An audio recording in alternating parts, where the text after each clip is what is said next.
वळूया पुढील बातमीकडे। केतन अगरवाल मृत्यू प्रकरणामध्ये आज नेमकी काय अपडेट आली आहे ती पाहूयात।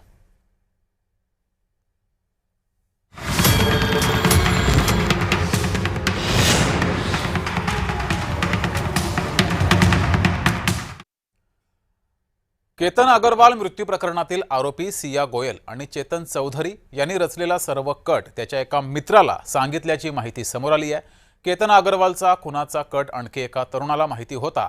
या तरुणाला पोलिसांनी आता अटक केली आहे। दरम्यान सदर प्रकार आणखी कुणाला तरी माहिती असावा असाही संशय होता। यामधून पोलीस तपास करत होते। या दरम्यान काही धक्कादायक माहिती समोर आली आहे। हा तरुण चेतन चौधरी याचा वर्गमित्र आहे। केतनच्या हत्येच्या कटाबद्दल या दोघांनी मित्राशी चर्चा केल्याचं तपासामध्ये समोर आलंय। त्या तरुणाला लोहगडावर येण्याचा देखील आग्रह या दोघांनी केला होता। मात्र तो तरुण 18 जून रोजी लोहगडावर गेला नाही आणि सर्वात महत्त्वाचा मुद्दा म्हणजे केतन अगरवाल याचा खून केल्यानंतर चेतन पहिल्यांदा याच त्याच्या मित्राला भेटला होता। सियानं देखील या मित्रासोबत फोनवर चर्चा केल्याचं उघड झालंय। हा तरुण मूळचा बीड जिल्ह्यातील असून सध्या तो बालेवाडी येथील एका खासगी कंपनीमध्ये नोकरी करतोय। मे महिन्याच्या शेवटच्या आठवड्यापासून तो चेतनच्या संपर्कात होता। पुणे ग्रामीण पोलिसांनी या तरुणाला ताब्यात घेतलं असून त्याच्याकडे अधिक चौकशी सुरू आहे। दरम्यान या तरुणानं केतन याचा खून करू नका असं पाऊल उचलणं महागात पडेल असा सल्ला आपण त्या दोघांना दिला होता असा दावा पोलिसांसमोर केला आहे।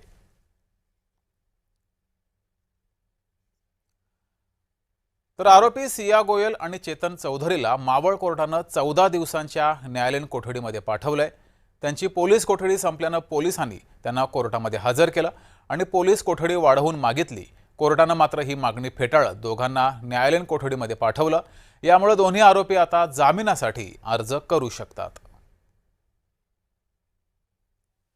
आज जो उनके ग्राउंड्स थे 5 ग्राउंड्स उन्होंने दिए थे, लेकिन वो सफिशिएंट नहीं है ऐसी हमारी दलील थी। वो कोर्ट ने एक्सेप्ट करते हुए उनको जुडिशियल कस्टडी में लिया है। पुलिस ये भी कोशिश कर रही है कि उनका पॉलीग्राफिक टेस्ट किया जाए, उस बारे में आज उन्होंने वो एप्लीकेशन प्रेस नहीं किया, मतलब उसके ऊपर उन्होंने कोई बहस नहीं की है, तो शायद मुझे ऐसा लग रहा है कि उनको उसकी जरूरत नहीं है।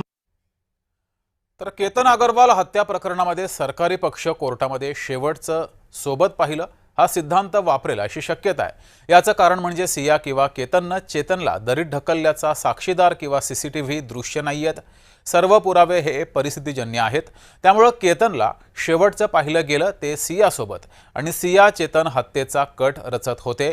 याचाच अर्थ सिया आणि चेतननं हत्या केली आहे असा युक्तिवाद विशेष सरकारी वकील कोर्टामध्ये मांडतील अशी शक्यता आहे। यालाच शेवटचं सोबत पाहिलं हा सिद्धांत म्हणतात।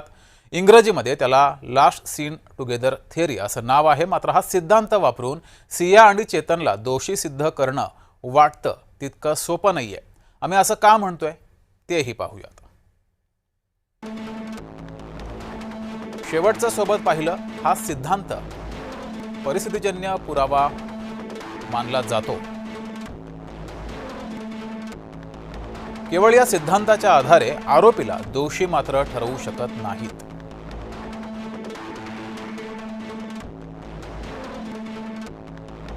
अन्य ठोस पुरावे असतील तर त्यांना आधार म्हणून शेवटचं सोबत पाहिलं हा सिद्धांत ग्राह्य धरला जातो।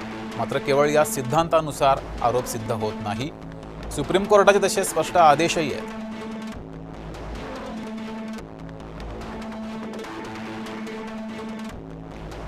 एका आदेशामध्ये या सिद्धांताला सुप्रीम कोर्टानं कमकुवत पुरावा असं म्हटलंय।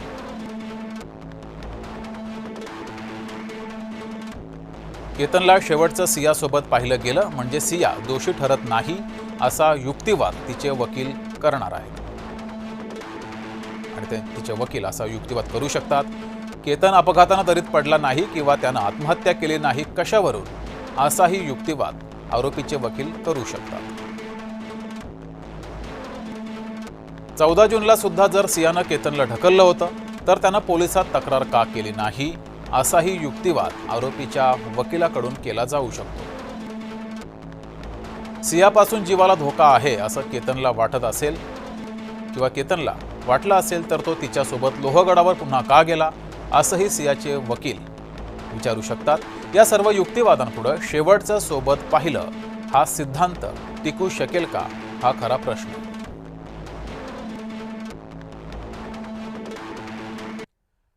तर सेवानिवृत्त पोलीस अधिकारी धनराज वंजारी यांनी काय नेमकं विश्लेषण केलंय ते पाहूयात. जे काही पुरावे आहे त्याच्यामध्ये त्यांचं इतर वागणं, त्यानंतर रिकन्स्ट्रक्शन ऑफ क्राईम सीनमध्ये ज्या काही गोष्टी निष्पन्न झालेल्या आहे, त्याशिवाय विटनेसेस आहे, सर्वात महत्वाचं त्यांचं सायकोलॉजिकल प्रोफाइलिंग आहे, मेन्सरी आहे, त्यांनी गुन्हा केल्याची गुन्हेगार वृत्ती आहे त्यांची, आणि सर्वात महत्वाचं डिजिटल फोरेन्सिक सायबर एव्हिडन्स हा जो आहे तो एकत्रित करून जो निर्णायक पुरावा तयार होतो, त्या निर्णायक पुराव्याला बळ देण्यासाठी लास्ट सीन टुगेदर थेअरीचा पुरावा हा पोलिसांना मदत करू शकतो. न्यायालयामध्ये एक निर्णायक त्यांच्या विरुद्ध केस चांगली उभी राहण्यासाठी सक्षम रीतीने.